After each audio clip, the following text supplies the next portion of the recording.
Welcome to Frankly Speaking. This is a new podcast on responsible business by Frank Bold, the European public interest law firm. I'm Richard Howitt, and after several years of debating these issues inside the European Parliament, I'm hosting our discussions on the latest political, legal and business developments in the fields of corporate sustainability, business and human rights. We'll speak frankly and personally about what moves policymakers, business and activists to make responsible business the norm. Today, Frankly Speaking welcomes two leading experts from the world of business and human rights, Dr. Olena Uvarova from the National Law University in Ukraine and Anita Ramasastry, Professor of Law at the University of Washington in the United States. Companies often have to negotiate difficult issues in operating in conflict situations around the world and have often come under scrutiny for their conduct, from Sudan to Colombia to the Middle East. Earlier this year, this was brought into sharp relief as the world was shocked by the invasion of Ukraine, the humanitarian tragedy which unfolded within the country, and the wider implications for all of us. This is a human rights issue too, including for the most fundamental human right of all, the right to life. Olena Uvarova is a specialist in human rights within Ukraine. She has developed the national baseline assessment of business and human rights for the country's Ministry of Justice. She also co-founded the Association on Business and Human Rights for the Central and Eastern European region. Professor Anita Ramasastry is one of the leading academics and a pioneer in the field of business and human rights. Anita has just stepped down after serving for 6 years on the UN Working Group on Business and Human Rights, the body that provides authoritative advice and guidelines within the UN system on the issue. Welcome to you both, Olena and Anita. Olena, first, when the invasion first took place, you were so and are so well regarded in the business and human rights community around the world. I understand you got 20 offers of sanctuary saying, come to our country, we'll look after you. But you chose to stay in Ukraine and to continue your work there. Clearly, we wish you, all of your friends, colleagues, families, and all of your fellow citizens the greatest safety, and we offer great solidarity to you. But I think our audience will want me to ask, how can you make any sense at all of business and human rights in a country that is at war and under attack? Yeah, thank you very much, and hello to all. It's true that actually all of us hoped that we can remain and this war could be stopped quite fast, and we can just continue what we did before. And to be honest, I spent 1 week in Kharkiv. The first week of the war under shellings with my family, and from one side it's a terrible experience, but from other side I'm even glad that I spent this week in my native town, my native city, because I understand now much better the situation, and I think that it's really important to make a decision with understanding the local situation and with understanding what needs, what motives of people who remain in emergency situation, because it's huge discussion today in Ukrainian society why some people remain in their native cities, in their native settlements, even in the situation of high emergency. I can understand why, and I saw the different conducts of businesses, of international business and local business, and how they made the decisions. And the next 3 months I spent in a quite safe part of Ukraine, and it's it gave me opportunity to see the difference of understanding of the war situation in different parts of my country, and how business conduct impacts on this understanding as well. So yeah, I think it's important to be inside of situation. And we're going to discuss some of the guidance that's out there, how the guiding principles apply in conflict. And, some of that sometimes feels a bit abstract and theoretical for people when we discuss it in conferences and in other situations. But how real and meaningful is it to you, in terms of the actual companies that are working today in Ukraine, what they're saying to you, what you're seeing, what you're hearing? From one side, it's too complicated to make general guidelines more concrete, and that's why when we are reading today the guidelines which already exist related to business and human rights in situation of conflict, in many cases we have a feeling that it's not about our situation. It's too abstract, especially for companies which don't have human rights capacities, because we should understand that Ukrainian companies didn't build human rights capacities in peaceful time.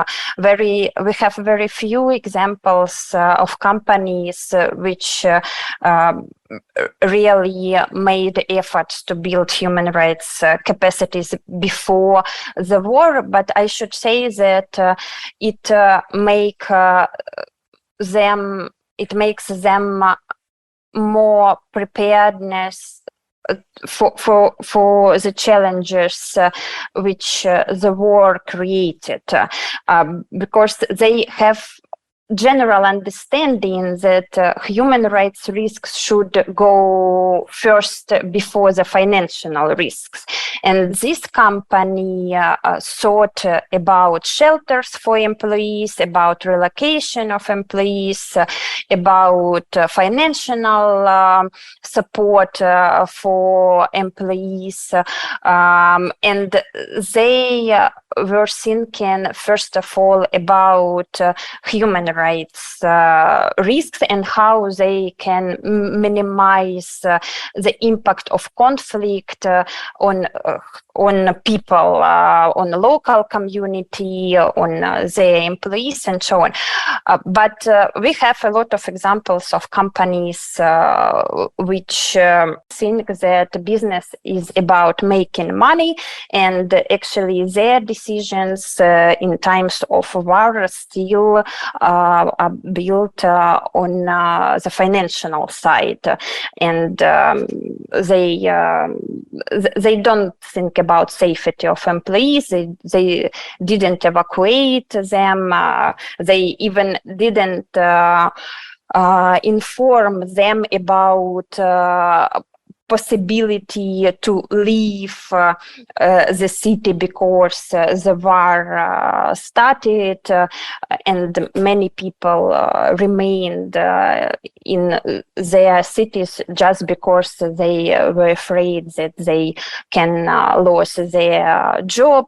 Anybody outside, I believe, cannot make these guidelines more concrete for companies, because company should understand local context, and this context will be different in each situation.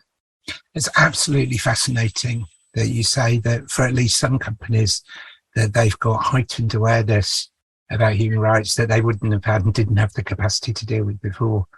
I want to come back to that issue of preparedness, but could I come on to Anita now, because that word heightened has been used by the UN working group and in the UN system about conflict situations, and the latest report that the working group that you've just left produced talked about having a heightened human rights due diligence approach in a situation of of conflict. And I think people who are not familiar with that report or specialists in the area might say, with everything else going on, with all of the threats, with all of the uncertainty, how on earth is that possible? And also, what does having a heightened awareness mean? It's a technical challenge that you write about. It's not just a set of words. How would you describe that? Yes, thanks, Richard, and thanks, Lena, for setting the stage. As we think about this, I just want to step back and say, I'll first talk about the UN Working Group's guidance and all of the guidance that's out there that is really aimed at what we think of as larger transnational companies that are working in multiple markets. And for them, I would say there's sort of two lessons we have. The first, and I think Lena has underscored that, which is that it's important for businesses, if they can, and for governments supporting businesses, to train them in human rights due diligence, just the basic human rights due diligence. So at a minimum, companies that have processes in place, and again, they are contextual. That's the whole idea of the guiding principles, is you identify the harms that you're connected to and you have plans in place for dealing with them. So if you have human rights processes built into your business frameworks, when a conflict arises, you're much better equipped because you know to look for the risks, right? And you know, when you have people who identify them, you have remedy channels, you think about your employees. So we just need to remember that human rights due diligence isn't a super prescriptive thing. It's all about businesses developing frameworks that have human rights risks along with all the other risks that they think about daily. And work in the local context that Lena was talking about. Yeah, and work in that local context. And the guiding principles encourage that, right? You speak to rights holders, you understand who your employees are, you understand that there are different kinds of markets and different harms that could you be connected to. And what we've seen in places like Myanmar is that companies, and we're hearing from Lena in Ukraine, if companies haven't already developed that muscle memory, it's going to be a problem when a conflict arises, because then, as you're saying, to go from ground zero to heightened is going to be very, very challenging. So that's the first lesson I think we've seen. In Myanmar, we found that there were companies that had not done anything, didn't know who owned the property they were on, hadn't really examined whether their contracts were with people that had ties to the military. So that's step one. Due diligence as a framework. Step two is this heightened. And what we say there is just to say, for businesses, and again, transnational businesses in particular, when you are either entering a market that is fragile, whether you find yourself in a market that suddenly conflict escalates, or if you decide to leave, you need to understand not just basic bread and butter issues of, is the factory floor safe, right, for your workers? Now your factory floor might be a conflict site or bullets may be coming in the window. So you have to understand who are the parties to that conflict, what has changed in terms of the dynamics, and be able to, as best possible, respond to new risks that come from conflict. And Richard, you say, well, people might ask, well, is heightened too much? But we have to remember the connection that business may have to grave human rights abuses also occurs in conflict, right? So the nature of the harm changes, so the nature of the due diligence needs to change as well. Just one last piece, though, which is that the group that I think we have left behind are companies that stay, right? We have local businesses in Ukraine, for example, or we think about really anywhere in the world. They can't just leave, right? And there may be reasons for why they wouldn't leave. So small businesses, local businesses, and it doesn't mean that we shouldn't support them.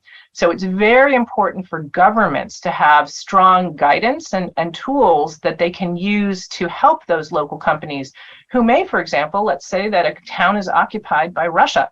Suddenly, that company may find that their equipment is commandeered for military purposes. And so the question is, how do we help those companies and those business owners with tremendously difficult choices? And there are scholars and researchers who look at those challenges. We've seen this in the Middle East, for example.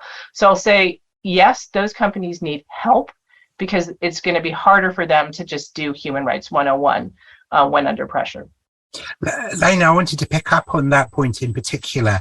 In the directly conflict affected areas in the eastern Ukraine, as Anita just said, there'll be occupying forces there. Companies may be subject to orders at gunpoint. How on earth can companies respond in that situation? How are they responding in real life in Ukraine? No, actually, we have very different conduct from international companies and local companies. First of all, I want to say about international companies. I have impression that for many international companies, the easiest decision is just to stop to operate, just to avoid any risks that their employees could be affected by the military actions on their workplaces, or their clients could be affected by military actions during the interaction with these companies. And that's why many companies, most of international companies, stopped to operate in eastern Ukraine just on the first day of the war. At the same time, the local companies continued to operate. And not just example from my personal life. On the fourth day of the war, we spent 4 hours in the line to buy bread, just because all food stores were closed from the very beginning of the war, and all big supermarkets closed. And what company is more responsible for us in that situation? Metro Cash and Carry, which stopped to operate on the first day of the war, or this small local company which continues to operate, products bread and sells this bread to people who are almost starve. No, so this is one example. And also about preparedness, I just want to add that companies should be ready to find themselves as providers of essential goods and services, even if in peaceful time they won't be providers. They weren't providers of essential goods and services, just because the context changed. For example, Uber in Ukraine. Uber is just providers of taxi services, is a gig platform. And of course, in normal life, Uber is not a provider of essential services. But when people need to have access to transport services, to find any opportunity to get train station, bus station, evacuation corridors, and so on and so forth. Of course, these services could be considered as essential.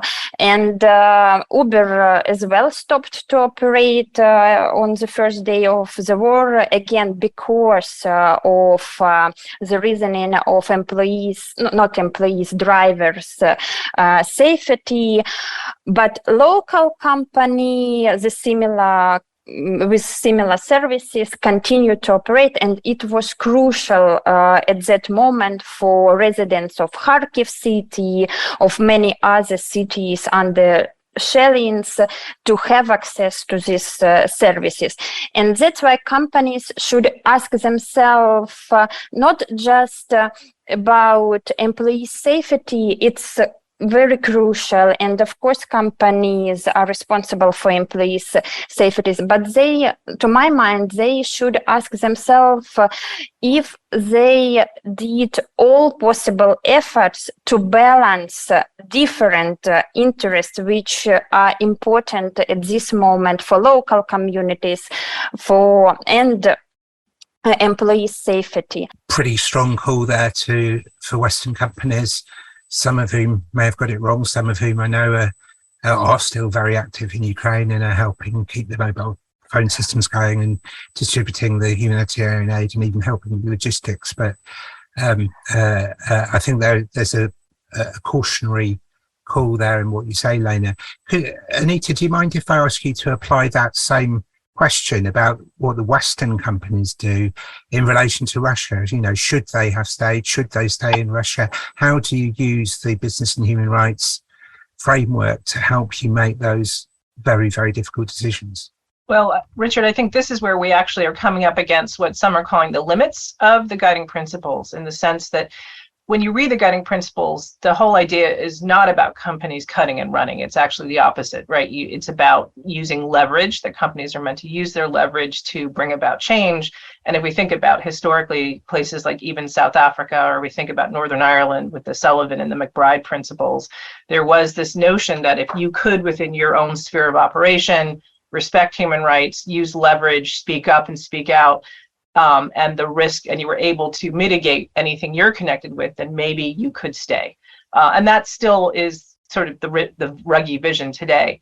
The challenge, of course, is that Russia brings us into a very different place where there's what leverage? I think, we have to just begin by saying what leverage. And also the fact that companies leaving may kind of exist, or the decision to leave may exist outside of the guiding principles, either because of sanctions or because, again, this is a war that companies and governments cannot condone. So what we say to people is, first of all, within the guiding principles, you still have obligations if you decide to leave. So for companies that have, for other reasons, left the market, they need to still think about responsible exit and how to leave. I think where, and again, it'll be interesting to hear Olena's perspective here, where there is this gray area where I think a lot of us are sort of, it's angels dancing on the head of a pin, is the issue of who has the right to stay. And you've heard from certain kinds of companies, the pharmaceutical sector, some of the food and beverage companies, technology companies, if they can seek sanctions waivers, that they're there because they're providing, as Olena mentioned, these essential services. The guiding principles, again, would say, well, yes, if you are in a certain way and there's a reason for, again, not supporting the state, you can't do that if you're focused on the war, but you're really there to support people with essential access to medicine or food, then you could stay. And so companies have used that as a justification. I think, where are we today with that? The first is that sometimes there hasn't been any justification for remaining. If there's no justification, you're not using the guiding principles. Second, that you really need to also, when you say we're providing essential services, my friend Gerald Pashu, one of Ruggie's advisors, talks about the fact that chocolate chip cookies are not essential, right? That we're, they're not what people need to survive. So really, you've got to be very precise if you're a company saying that that's why we're staying. Is it a very key kind of medicine that needs to be provided to, let's say, children? And we just haven't had that kind of analysis from companies there. And then finally, in terms of these essential services, really, again, are there alternatives? Often there are local substitutes. So even something you might call essential probably can be produced and provided there. So I know that's not a simple answer. It's just to say it's complicated. The last piece is civil society does ask certain companies to stay in Russia. So if we think about civil society groups, journalists, human rights defenders, they want access to the internet, for example. They want access to computers because they want to be able to do their work. So how we sort of square that circle of the human rights community wanting companies to go, and other civil society groups saying, well, we need access to certain things so we can continue to speak the truth. Big challenge. And you do hear some companies who sort of say proudly they've complied with the sanctions and feel that they've done a good job because of it, which of course is only obeying the law in whatever regime the sanctions are imposed. I don't think you and I are going to disagree on this, Anita, but it's not enough. And tell companies who might be thinking about that why they're getting it wrong. Yeah, so we do. Well, quite simply, and so Richard, we do agree. We say that human rights due diligence can certainly help with sanctions compliance, right? If you know who your business partners are, and if someone's on a sanctions list, that helps. But sanctions compliance is not human rights due diligence. There are many types of businesses and companies and sectors that have not been impacted by sanctions. They need to be looking at the conflict, looking at who their business partners are and relationships, and making smart, educated decisions about what if they need to leave. So you can't wait for a sanctions list to do human rights due diligence. Indeed, and that heightened awareness and approach to human rights due diligence that Anita was talking about earlier, what I learned from your report was that just as we say that companies can have both positive and adverse human rights impacts, that companies can have positive and adverse impacts on conflict itself. And it's about thinking not simply once a conflict started, how do we stop being complicit in human rights abuses, violations, crimes and war crimes, but it's about actually having a role in perhaps peace building or conflict avoidance before ever conflict breaks out. Is that too optimistic, Anita, or do you see that role? No, I do see that role. I think it's a continuous cycle. And so can companies be part of a sort of peace building or sustained peace? The answer is yes, but they need to change their approach. So what we've seen is, if we think about, and again, for Lena and for other experts, there's also going to be the question about when should business return to certain markets, whether it's Russia or come back to Ukraine or elsewhere, around how. And even in those situations, you still need to use this heightened lens, which is to say, just coming into a market and providing jobs or opening a factory isn't what sustains peace. It's an ingredient, but you have to be sensitive to that local context and the history of the conflict, because the parties may be there, but even if there's a peace agreement, it doesn't mean that the society is fully healed and at peace.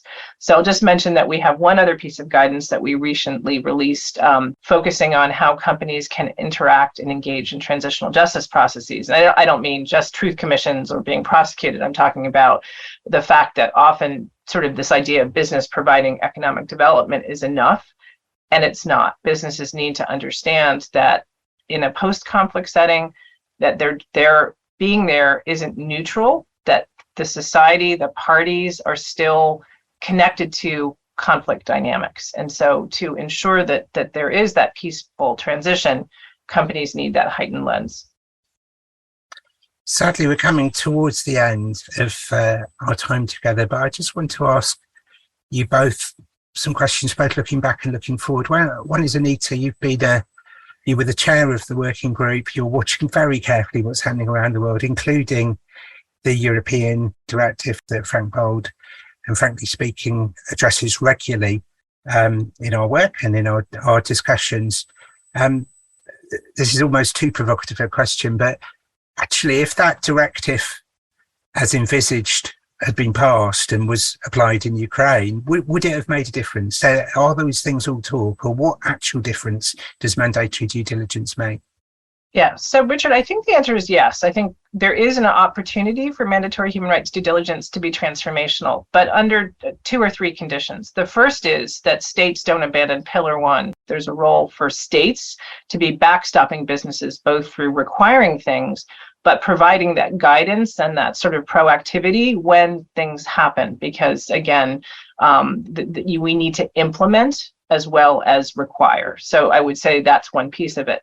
The second one is that, again, even basic human rights due diligence provides a stronger framework for companies to respond to global crises, whether it's a pandemic or a conflict. So I think the answer is yes. One would hope that more companies would have the ability to ask the right questions and think about their connection to harm. And even if they didn't know heightened and never read the UN report, would know that the risks to human beings becomes so different when things happen. And just to remember, and this is what we saw with the pandemic and we've seen with the conflict, companies often think only about, let's say, their own executives or their own, even just foreign employees when a conflict breaks out.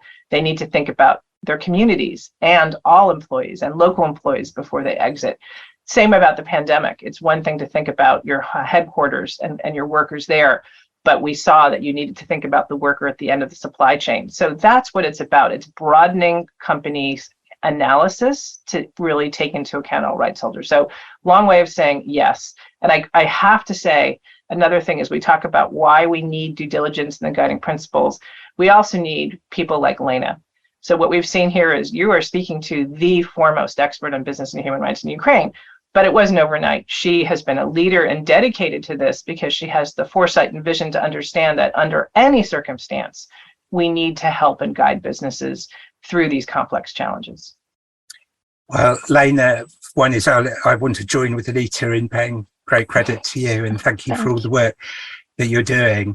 And in this edition of Frankly Speaking, I've been talking with you about the situation today as it is in Ukraine and applying your work. Can I ask you to look ahead? You know, you've obviously got great vision about where business and human rights should go, and you're very rooted not just in Ukraine but in the whole Central and Eastern European region.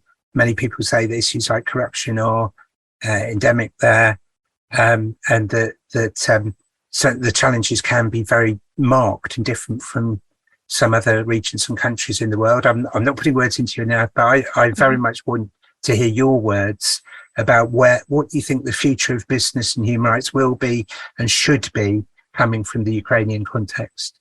Actually, I should say that we have some positive experience. First of all, because Ukrainian society understood actually the role of companies, and Ukrainian society sees the role of companies now not just economic actors. And we realized that actually it's about people's life, and responsible business conduct is about people's lives. And I think that it's very important scene. And the second scene is about the role of civil society organizations and volunteers, because Ukrainian society obtained the unique experience of very fruitful cooperation and coordination of efforts between civil society, businesses, and local authorities. And in many cases, this experience was without any coordination of central state authorities, central bodies, and I believe that it's one of the things that we should take to the future.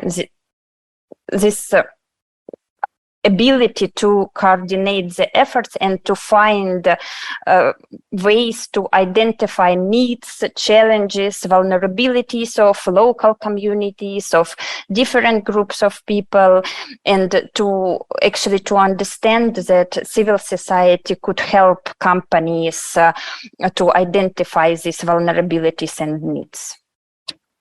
A very poignant closing message that conflict doesn't just put new perspectives and responsibilities on business and opportunities for business, but on stakeholders too, and the relationships that stakeholders hold with business itself. Sadly, we have come to the end of our time, but I can't thank you enough, both Anita Ramasastry and Olena Uvarova.